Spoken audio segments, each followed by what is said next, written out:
All right, everybody, Astrocastrophe here today with some more news on the interesting developments of Elon Musk and the Twitter soap opera, which has been going on since April of this year. It has developed into something a little bit more chaotic than I think most people readily prepared themselves for, and it's at a point to where if it doesn't sort itself out within a certain window of time, I think it's going to fail. And in my mind, it has to rapidly get everything in line, because the way people are reacting to it is very odd, and in some cases just bewildering. For example, the way AOC has been responding to the verification process, which I don't understand. I don't understand why she's getting this way. I mean, it is only $8, but she put this tweet out there the other day. It said, wait, so if people can pay $8 to get verified, does that mean strangers can just pay to get their mentions tab? Because that will make following public conversations with journalists, outlets, and others almost impossible to track. IG has this issue, and it's unusable in that regard. I don't understand the affiliation between politics and Twitter and how heavily endowed they are to the platform. It just doesn't make much sense to me. I just don't know why she'd be so upset about this. I tend to think that the verification thing is sort of the way Musk put it, was it's a lords and peasants thing, and I can understand that. It definitely seems that way in Twitter, that like you are not part of the conversation unless you have that verification next to your name. So in that regard, it just feels like AOC is being forced to interact with people she doesn't want to interact with. You know, before she could post something and she'd just see blue check mark, blue check mark, blue check mark after blue check mark, but now it's at the point to where she just sees everyone who's coming at her with whether they're giving her a compliment or hurling a bag of shit at her. And that is just bewilders me. I've read some things about some other celebrities and public figures being very hot under the collar with the whole verification thing, but I typically think it's a good idea, because for starters, it's the first way for Elon Musk to sort of regenerate any revenue he lost in making the Twitter purchase. I mean, you're charging $8 a person, you know, times that by the month, and how many people sign up for that's millions, maybe even hundreds of millions of dollars a year. That is, you know, in my mind, it's a very, very suitable way to regenerate anything you lost in the process of purchasing this. But that's just AOC, just putting out there some insane tweets. And then we have this letter that Elon Musk recently sent out to his employees, which I'm sure is going to turn a few heads. He sent this on Wednesday. Sorry that this is my first email to the whole company, but there is no way to sugarcoat the message. Frankly, the economic picture ahead is dire, especially for a company like ours that is so dependent on advertising in a challenging economic climate. Moreover, 70% of our advertising is brand rather than specific performance, which makes us doubly vulnerable. That is why the priority over the past 10 days has been to develop and launch Twitter Blue verified subscriptions. You know, just what I was talking about. It's a way to build back revenue. Maybe not build back better, but build back revenue. Without significant subscription revenue, there is a good chance Twitter will not survive the upcoming economic downturn. You know, at least Elon Musk realized that. At least he's able to look at things fiscally and say, oh my God, the economy is not in a stable enough environment for my platform to survive. So whether this is just some harebrained idea to get money out of people and make it all back, whatever.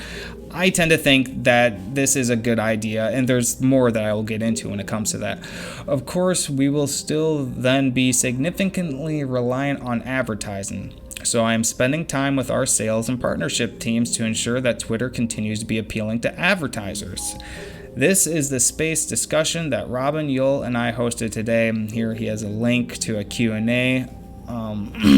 Here he goes on. The road ahead is arduous and will require intense work to succeed. We are also changing Twitter policy such that remote work is no longer allowed unless you have a specific exception. Managers will send the exception list to me for review and approval. So it's going away. It's going away. Starting tomorrow, Thursday, everyone is required to be in the office for a minimum of 40 hours per week. Damn. I don't really know what to say about that. Okay, here goes. Obviously, if you are physically unable to travel to an office or have a critical personal obligation, then your absence is understandable.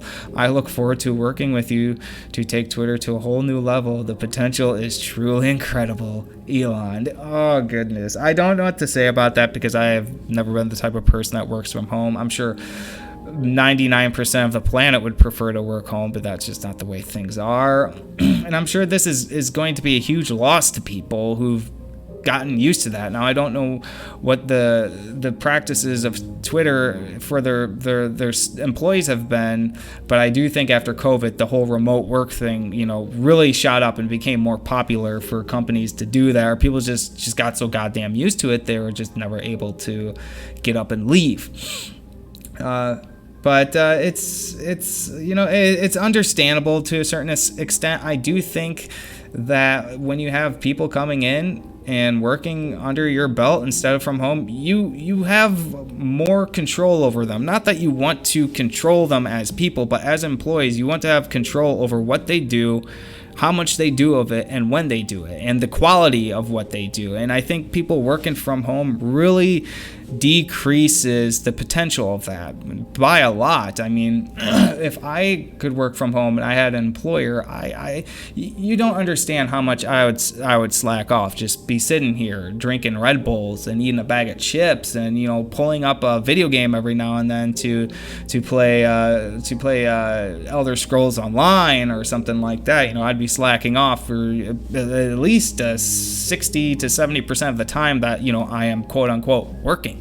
So this is a pretty dramatic shift for the employees. I honestly don't know what else to say about that. I can't really express my sorrows to them.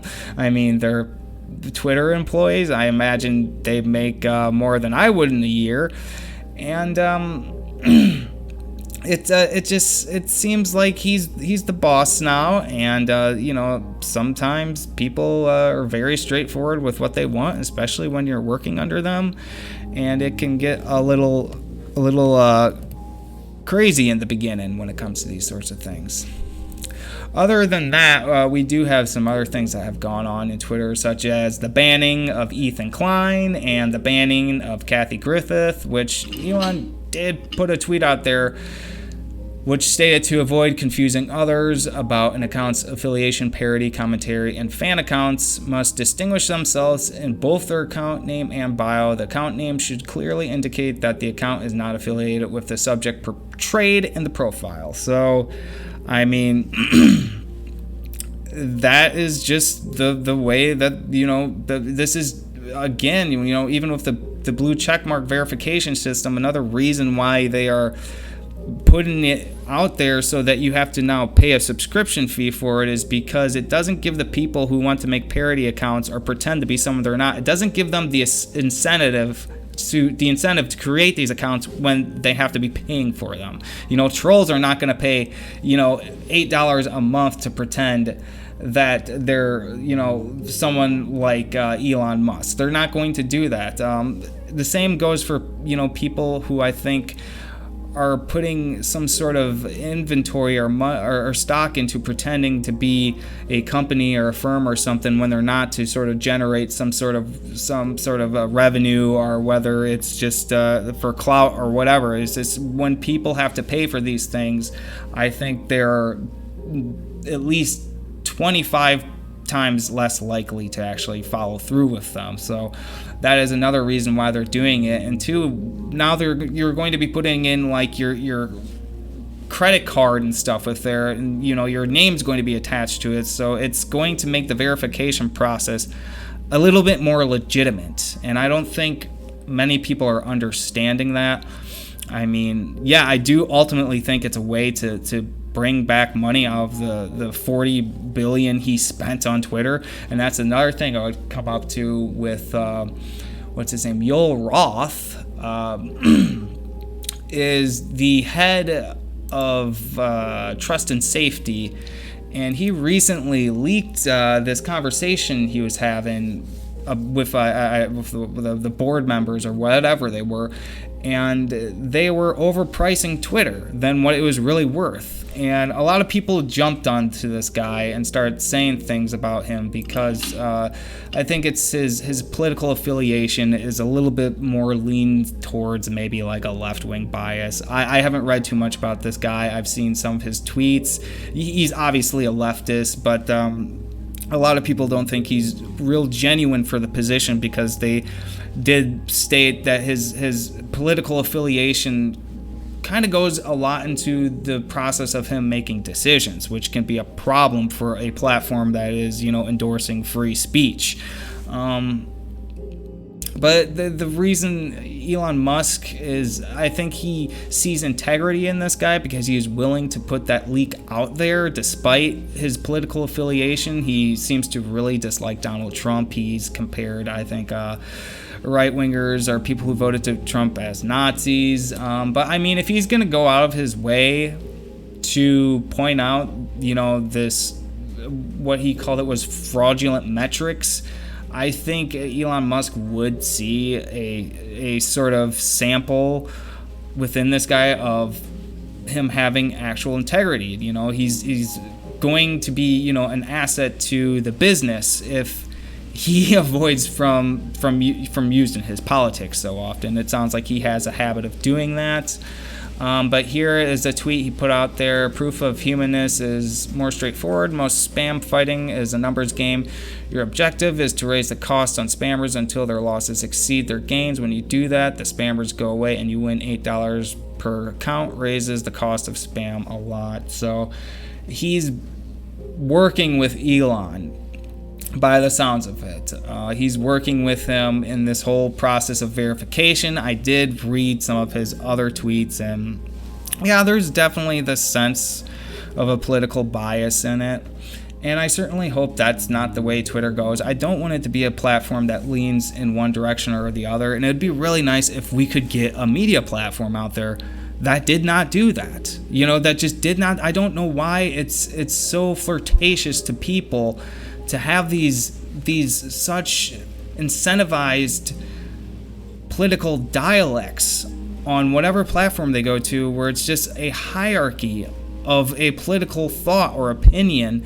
And the thing I've noticed is this really weeds out who you communicate with, who you like, and who you favor, or who your enemies are. And it's just something I totally do not want to get into. I really don't like the political spectrum of things, because it tends to make enemies out of people who should not be enemies. And that's why I would like a platform that is not totally weighed in on one political dichotomy or the other.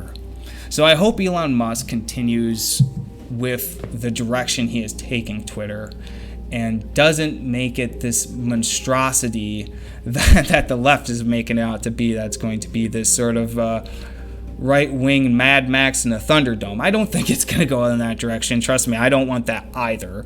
I wouldn't want it to be anything but a platform where people can communicate and share thoughts with each other, and even promote themselves, such as with this video thing that's going on. I can't remember what it's called, but with the subscription to the Twitter Blue account, you're going to be able to post long form videos that can like last up to 8 or 9 minutes long. And I mean, this is, you know, there is obviously things in this subscription that are going to justify paying the money for it, and they're going to justify why you want to pay for it in the first place, to make that separation between bot, spammer, and troll, and the real person actually being the one behind that account.